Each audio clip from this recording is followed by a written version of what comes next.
Greetings, Church of the Savior. I'm Nermeen Banky, the current chair of Servant Leadership Board. Pastor Meshach and I are creating this video to give an update about what's happening with the United Methodist denomination. So what is happening?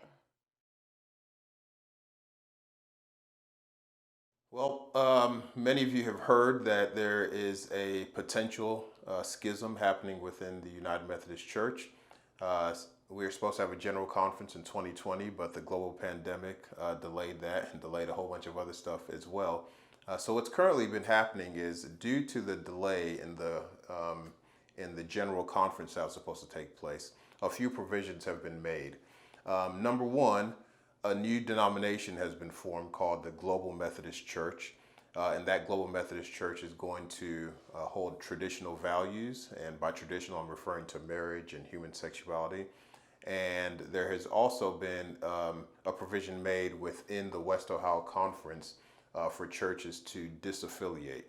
And I'll cover what disaffiliation means in a short while, but I think it's important to say that nothing official has happened within the United Methodist Church in terms of our polity, in terms of our views on human sexuality or gay clergy being married. But there's a lot of presumptions about what will happen, and because of those presumptions, churches and pastors are preparing in certain ways for how we think the future is going to unfold. So right now, there is a process of disaffiliation, and many churches are voting to disaffiliate from the United Methodist Church. But again, nothing official has happened. We're just in a kind of a waiting and preparation until the General Conference takes place next year. So we're hearing a lot about the other churches voting. Can you talk a little more about that? And do we need to vote anytime soon? Yeah, so a lot of people at Church of the Savior have been asking, when are we going to vote? And I think that's a natural response when you hear that church down the street, United Methodist, had a disaffiliation vote. You start to wonder, when are we going to vote? Well, nobody has to vote. You don't have to have a disaffiliation vote. You can wait until the General Conference happens, and then as a congregation, you can decide what you're going to do. Whether you're going to remain in the United Methodist Church or whether you're going to vote to leave at that point. The churches that are voting to disaffiliate now are churches that, they know who they are. So they know, regardless of what happens at General Conference, we are going to be a church that holds traditional values. And so it makes sense for us to leave now rather than waiting to see what unfolds. And then there's also some churches that are voting to disaffiliate, not based on human sexuality. They just like the provisions. Maybe they want to be independent or some other reason. But because this window that gives churches the opportunity to leave if they choose to has opened up, some churches are choosing to accept that option and disaffiliate. But you don't, it's not a rule. Every church doesn't have to have a vote, and that's why here at Church of the Savior we haven't had a vote yet, because it hasn't been mandated that we must do so.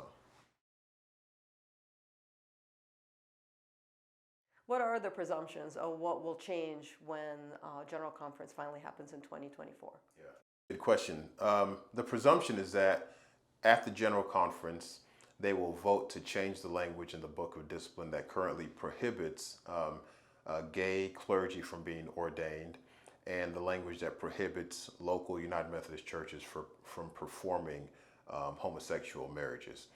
So that language will change to allow for those things to take place. Those are the general presumptions that everybody expects will happen at the next General Conference. So, Nermeen, I haven't even been here for a year, and I'm sure there's a lot of people who are either new to Church of the Savior or who have completely forgotten about some of the things that have happened around this issue of human sexuality. So could you just provide an update on some of the things that have happened so far? Yeah, in 2019, Pastor Jen held family meetings, and that's where she gave an update to smaller groups about the denomination and also had us do some dialoguing in small groups. And what we found out, or what she shared with us later, is that we are primarily centrist, made up of both progressive and traditionalist folks who are okay being with in a congregation, worshiping, serving with others who don't necessarily agree with all of their views.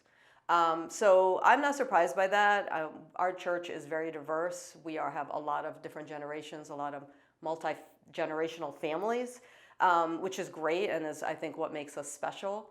And we also have a lot of deep United Methodist roots in this church. A lot of folks who just are very loyal and deeply United Methodist, again, through many generations. So I have had the honor to serve on 6 of the last 10 years on Servant Leadership Board. And as many of you know, the board changes, so that's a lot of different people that I've served with. And in that, there's never been a conversation about exiting the United Methodist Church. So that is one thing that I guess I'm confident in at the moment, is that this congregation is not one that is looking to exit the United Methodist Church. Obviously, we need to have more dialogue about this. Pastor Meshach, what do you suggest? Yeah. Again, General Conference is coming in 2024. So as we move closer to General Conference, what you all can anticipate from the Servant Leadership Board is that we're going to keep on keeping you informed. So as things happen, you can find information in the news flash or from the pulpit, depending on how important the information is. But it's important to remain informed so that we can make the best decision possible going forward, or at the very least, we're not caught off guard by something that takes place. In addition to keeping you informed about new information, I think we'll also create opportunities for engagement. People have opinions. Noreen just talked about how diverse we are as a congregation. One of the benefits of that diversity is to share our opinions on things and come together and talk about things so that we can benefit and profit from that diversity. So we'll prepare events and opportunities for small group dialogue. That way we're growing closer and closer together as a community of faith and engaging in the mission that God has for us here at Church of the Savior.